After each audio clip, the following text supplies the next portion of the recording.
열심히 살아왔었던 2019년이 이제 다시 만날 수 없는 과거의 시간으로 보내드리는 송년주일을 맞고 있습니다. 오늘도 예배 받으시길 기뻐하시는 하늘에 계신 하나님 우리 아버지께 마음과 정성을 모아서 신령과 진정으로 드리는 거룩한 예배를 통하여 하나님께는 영광이 되시고 또 우리 모두에게는 하늘의 위로와 은사, 회복과 건강, 가정과 생업, 그리고 여러분의 자손과 교회 복으로 함께 하시기를 주님의 이름으로 축원합니다. 사람에 따라서 지난 1년이 더디 간 것처럼 느껴지시는 분도 있고 또 빠르게 지나간 것 같다고 생각하시는 분들이 있습니다. 여러분들은 2019년 한 해를 어떻게 보내셨는가 모르겠습니다. 저는 어제 이제 잠들기 전에 2019년의 한 해를 돌아보게 되어지니까 그냥 감사가 연말적으로 이어지지 않고 여러 가지 사건들이 기가 막히게 막 연상이 되었습니다. 정말 여기까지 새로운 해 동안에 가장 큰 은혜와 축복, 주님이 함께 하시는 그 느낌을 참으로 받았었던 한 해였던 것을 고백하게 되어집니다. 이제 우리가 그렇게 열심히 살았던 2019년도 얼마만 지나가면은 만날 수 없죠? 두 번만 지나가면은 이제 맞을 수 없는 새해가 되어지게 되어집니다. 그래서 시간이 바뀌는 역사의 교차로에서 오늘 은혜 받을 말씀은 이제 34절의 말씀을 중심하여서 너희도 서로 사랑하라는 말씀으로 이 한 해를 마감하기를 원합니다. 본문의 내용은 예수님께서 십자가에 달리시기 전 사랑하는 제자들과 최후의 만찬, 마지막 식사를 하시고서 남기신 말씀입니다. 다시 말하면 유언의 말씀이죠. 그렇기 때문에 이 말씀이 주는 의미가 우리에게 너무도 중요한 말씀이 아닐 수가 없는 겁니다. 그 말씀을 하셨던 장소는 예루살렘 중앙에 있는 마가 요한의 다락방에서 그 말씀을 하셨습니다. 예루살렘은 방문하신 분들은 아시겠습니다만은 사방이 4km밖에 되어지지 않은 그 조그만 성인데 그 안에 중심에 바로 이 다락방이 있습니다. 그 장소가 유명한 것은 예수님이 승천하신 이후에 약속하시지 않았습니까?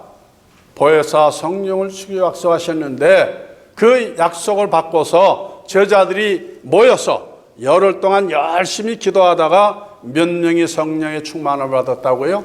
120명은 성경을 기록하고 있습니다만은 그러나 저는 그때 그런 생각을 해봤습니다. 그때 120명만 기도했을까? 10일 동안 기도하였는데 아마 처음에는 아마 500명을 모였을 거예요. 일주일 지나서는 또한 반으로 줄어들 것입니다. 모두가 다 은혜를 사모하지만 세상 일에 바삐고 또 급한 일들이 많이 있고 또 기다리는 게 얼마나 지루합니까? 그러나 그래도 마지막 120명은 전날까지 기도하고 계속 기다리다가 충만한 성령을 받게 되었었던 것을 말하고 있습니다.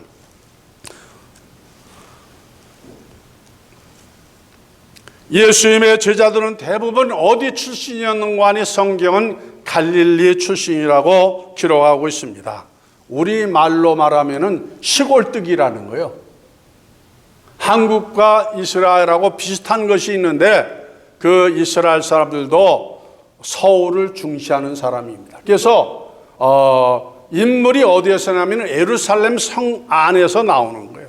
한국의 사대문 안에서 인물들이 많이 나오는 것과 같습니다. 이스라엘에 3대 명절이 있다고 그러지 않습니까? 그 명절이 되어지면은요, 이스라엘 전국에 있는 12살 이상 되어진 남자는 다 성전이 있는 예루살렘 성으로 올라가야만 합니다. 거기에 가서 한 주일 동안 이제 축제를 하며 예배를 드리게 되어지는 것이죠. 그때 예수님을 모시고 제자들이 예루살렘 성에 올라왔습니다마는 그 예루살렘 성 안에 예수님이 한 주일 동안 머물면서 식사하실 것을 그 변변한 자리가 제자들이 준비하지 못한 거예요. 왜? 그 사람들이 어떤 사람이니까? 시골 사람들이니까. 다시 말하면 가난한 사람들이니까 전국에서 올라온 모든 부자들, 실력 있는 사람들, 또 예루살렘 성 안에 있는 사람들이 좋은 장소와 좋은 하숙집은 다 점령해버리고 말았었던 것이죠. 그래서 명절 때만 되어지면 예루살렘 아주 인산인해를 이루게 되어집니다.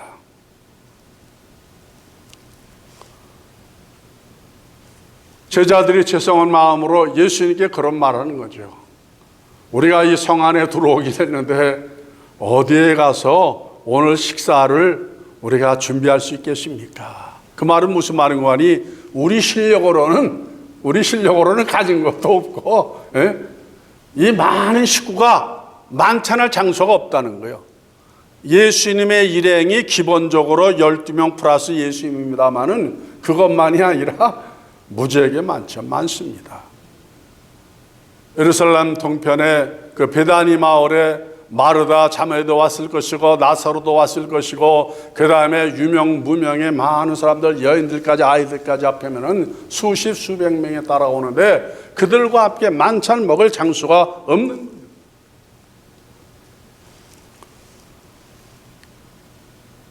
그때 예수님이 뭐라고 말씀하시는 거 아니? 제자들 2명을 불러 세웠습니다. 여러 사람 불러 세우지 아니하고 말씀에 순종할 수 있는 2사람을 불러 세우고서 지금 곧 성 안으로 들어가라 그랬어요.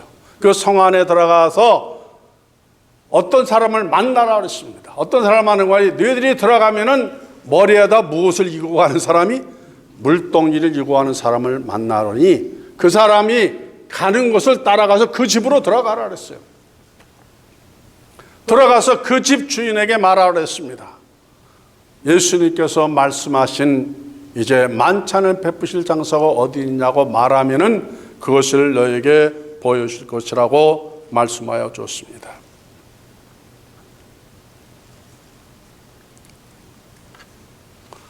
제가 그 마가 요한의 다락방을 2번을 방문해 보고서 놀란 사실은 그 장소가 이미도 말씀드렸습니다. 우리 교회보다 한 반배 정도는 더 커요. 이거보다 한 반배 내지 2배 정도.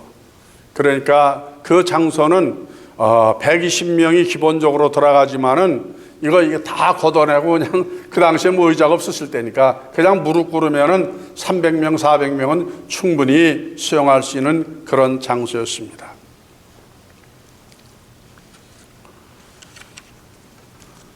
예수님은 무엇을 아시는 분이신 거 아니? 바로 그 미래를 아시는 분입니다. 내일 일을 아시는 분입니다. 내일만이 아니라 10년 후, 100년 후, 1000년 후 영원한 세계를 사람은 알 수 없지만 누구는 아신다고요? 예수님은 아시는 거예요. 우리 개인의 미래도 우리가 알지 못하지만은 예수님은 나의 미래, 우리 모두의 미래, 우리 교회의 미래를 다 아십니다. 어떻게 아시죠? 예수님은 그런 분이시니까.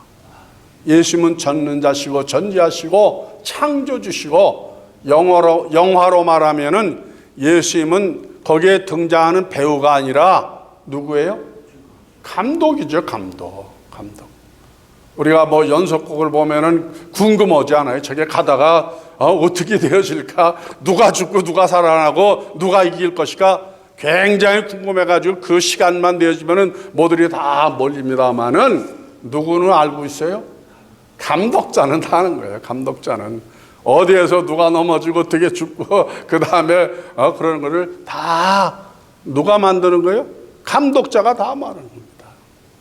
감독자의 마음에 안 들면은 촬영을 10번, 20번, 100번 다시 하게 되어지는 거예요. 제가 요코부르바디에 우리 교회에 있었을 때 거기에 가끔 영화 촬영을 했었는데 어느 더운 날이었어요. 더운 날에 다 막아놓고서 이제 영화 촬영을 하는데 그 자동차에서 총을 맞고 그 다음에 문을 열고 죽는 장면을 촬영을 하는데 그 세멘트 바닥으로 쓰러져야 되잖아요. 그러니까 이 사람이 쓰러질 때에 자기도 모르게 의식해서 그냥 막 손을 짚는 거예요. 몸을 보여야 되니까. 그러면 갓! 감독이 그러면은 다시 가는 거예요. 다시. 그걸 한 10대 번을 하니까 서너 시간이 지나가는데 나 그때 영화 그 부러워했다가 못해 먹겠더라고요. 아, 땀은 주렁주렁 흘리지, 또 옷을 갈아입어야지, 그 다음에 뭐 엉덩이 막 까지지, 손바닥 까지지. 누구의 마음에 들 때까지? 감독자 마음에 들 때까지. 아, 우리는 배우가 그 힘이 있고 뭐 대단한 사람인 줄 알았더니 감독한테는 그냥 꼼짝 못 하더라고. 그 말 한마디에 그냥 꼼짝 못 합니다.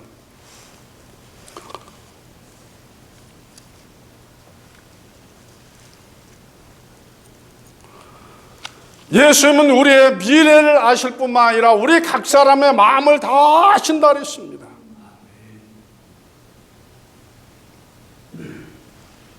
여러분의 중심을 다 헤아려 보고 계십니다. 더 놀라운 사실은 자신이 그 다음날 무슨 일을 당할 건지를 다 아셨어요.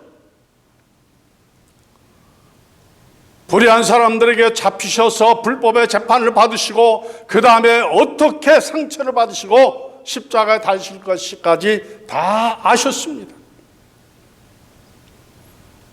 그래서 예수님이 뭐라고 말씀하는 거지? 너희가 나 있는 곳에 올 수 없다고 말씀하셨어요. 그 말씀은 무슨 말씀인가니? 죽음을 너희가 택할 수 없다는 말씀인 겁니다. 당시 이스라엘 사람들은 예수님의 신통력, 예수님의 권능을 다 보지 않았습니까? 무리를 막 걸어가시고 죽은 자도 살리시고 그 다음에 그냥 한번 설교를 하시면 외치시면은 뭐 수만 명씩 막 몰려들고 사람의 마음을 감동을 주니까 아, 예수님이야말로 우리나라를 로마로부터 회복시키는 그와 같은 참 새로운 지도자로 알았었는데 그렇게 바라고 있었는데 예수님이 그 일을 안 하시고 십자가에 죽으시다고 했다고 하니까 모두가 다 놀라버리고 말았었다는 것이죠.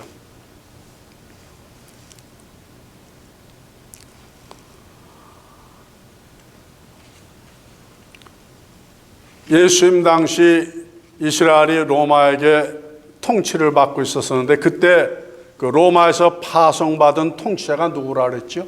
총독이? 우리가 예배 시간마다 고백하잖아. 네? 사도신경 때 본디오 누구라고? 네, 본디오 빌라도. 우리가 성경에서 제일 많이 또 우리 예배 시마다 제일 많이 고백하는 사람이 본디오 빌라도가 아니겠습니까? 예수님께서 오셔서 어떻게 하셨느냐? 우리 같으면요, 나 같으면은 어느 날 몇 시에 어떤 방법으로 거기서 죽는다 그러면은 그리로 가겠어요, 안 가겠어요? 제가 가끔 제 동생 생각을 하는데, 11년 전에 5번 프리웨이를 타고 가다가 그때 교통사고로 차가 뒤집어서 죽지 않았어요? 그거 알았으면 어떡할 뻔했어요? 못 가게 막았겠죠. 근데 놀라운 사실은 그때 제가 내 친구 목사님 딸 결혼식장에 박재영 목사님하고 이제 순서를 맡아가지고 앉아 있는데 세상 떠나기 2시간 전에 제 얼굴이 하얘지더라는 거예요. 하얘져. 그리고 온몸에 힘이 쫙 빠져버렸어요. 박 목사님이 그러더라고. 이 목사 왜 그래? 이 목사 왜 그래? 그러고서 결혼식을 마치고 그 다음에 식사하러 가는데 옆에 그 방으로 내가 움직이질 못하겠더라고. 그래서 차를 타고서 그냥 집으로 간신히 오는데 그때 전화가 오는 거예요. 형, 나 지금 아들한테 간다고. 그러고 있다 한 3, 40분 있다가 동생 부인한테 전화가 온 거야. 차가 뒤집어져 가지고 둘 다 지금 그 차 속에 있는데 자기는 유리창을 깨고 나왔는데 남편은 지금 여기에서 뭐 하얀 게 터졌다 이거야. 야. 그러니까 이 영감이라는 것이 있더라고요. 느낌이라는 것이. 그런데 우리가 그걸 미리 알았으면은 그 길을 가겠어요, 안 가겠어요? 안 가죠. 돌아가지. 예수님은 자기를 그렇게 크게 극한 고통의 속으로 이끌어 가실 시간과 장소, 방법을 다 아시면서도 도망갔어요, 안 갔어요? 우리 같으면 어떻게 한다고? 36개 놓죠, 36개. 36개. 네? 다른 방법이 있습니다. 제가 성탄 설교할 때도 말씀드렸습니다마는 예수님이 어디로 오셨다고요? 말구유에서 나셨어요. 그게 굉장한 의미가 있다 그랬습니다. 짐승처럼 오신 거예요. 집안에서 우리가 개나 소나 그 다음에 돼지를 기르면은 그 집에서 기른 동물들을 어떻게 한다고요? 동물들이 자연사하는 거 맞습니까? 자기가 죽고 싶을 때 죽어요? 우리가 소, 돼지 잡아먹을 때 짐승의 입장에서는 기가 막힌 거예요. 안 그렇겠어요? 살고 싶은데 그냥 쳐서 죽여버리니까. 예수님도 어떻게 죽으셨다고? 33살의 젊은 나이에 누구처럼? 짐승처럼 죽임을 당하신 거예요. 죽임을 당한 거예요. 우리의 구원이 왜 그러냐? 그런 구원을 통하여 우리가 구원받았기 때문에 그러한 것입니다. 오죽하면 예수님이 뭐라 그랬어요? 할만하시거든 이 잔을 내게서 피하여 달라 그랬습니다. 아시기 때문에.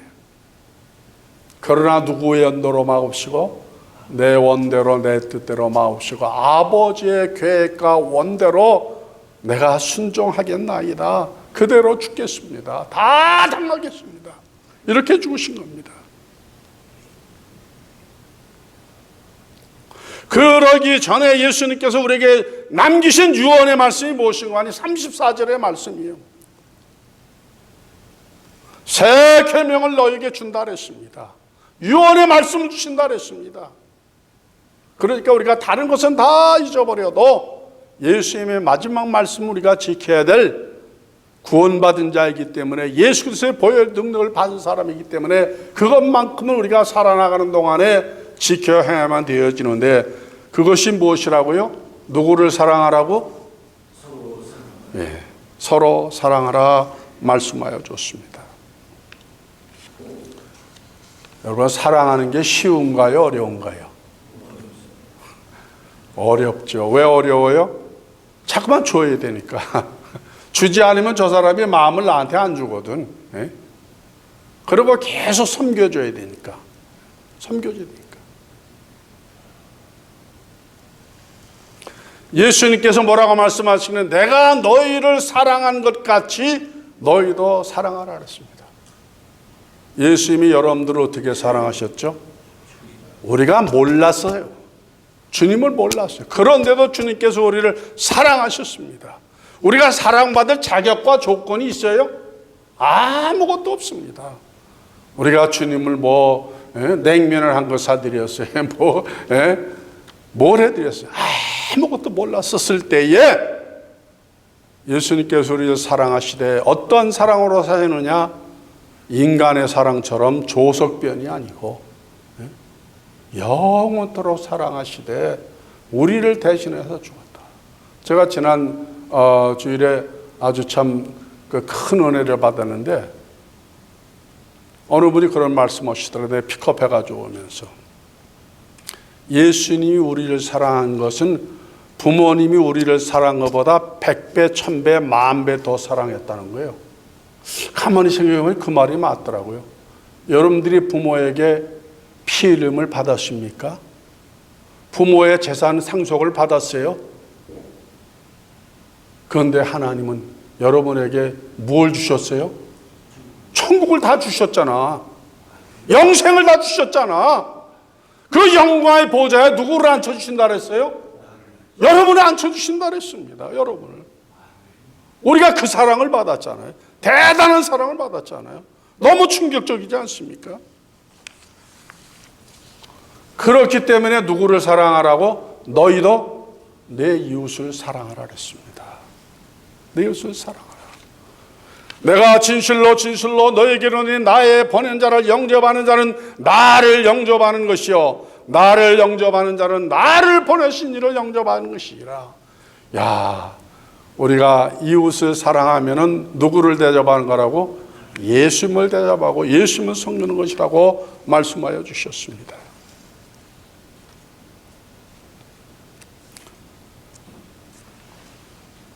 우리가 섬겨야 할 이웃이 누구죠? 제일 먼저는 가까운 사람입니다. 아내와 남편을 사랑해야 되는 거예요. 아내와 남편을. 누구를 생각하면서? 주님을 생각하면서. 만약 우리 가정이 불행해지면 누가 제일 슬퍼하세요? 여러분의 부모가 슬퍼하고 여러분의 자녀가 슬퍼하고 또 누가 슬퍼하세요?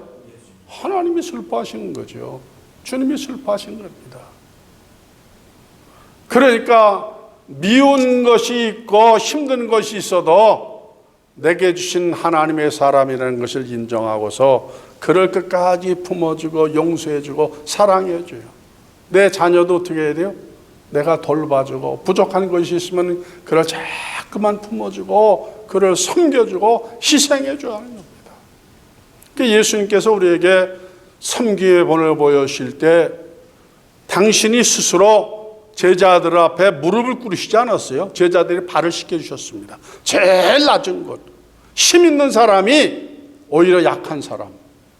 우리가 이웃을 사랑할 때도 부자가 가난한 자를 사랑해야 되는 거예요. 부자는 가만히 있어도 사랑 얼마든지 받을 수 있어요. 건강한 사람이 연약한 자를 섬겨줘야 됩니다. 먼저 믿은 사람이 나중 믿은 사람을 먼저 섬겨줘야 돼요. 그것이 사랑이에요. 사랑은 올라가는 사랑이라 뭐라 그러죠? 내리사랑입니다. 내리사랑. 내리사랑을 되죠. 주님이 우리에게 무엇을 원하신다고요? 그런 사랑을 원하시는 겁니다. 그래서 그런 사랑을 통하여서 주님의 모습을 우리가 세상에게 나타내 보이고 그를 통하여서 자꾸만 주변이 누룩처럼 번전하기를 주님이 원하시는 겁니다. 이제 우리가 2019년을 여기에서 보내면서 그렇게 살지 못했던 것을 다시 한번 주님 앞에 인정하면서 2020년 새해에는 더 적극적으로 이웃을 사랑하며 교회를 사랑하며 말씀대로 충성할 것을 다짐하는 저와 여러분 모두가 다 되어주시기를 주님의 이름으로 축복합니다.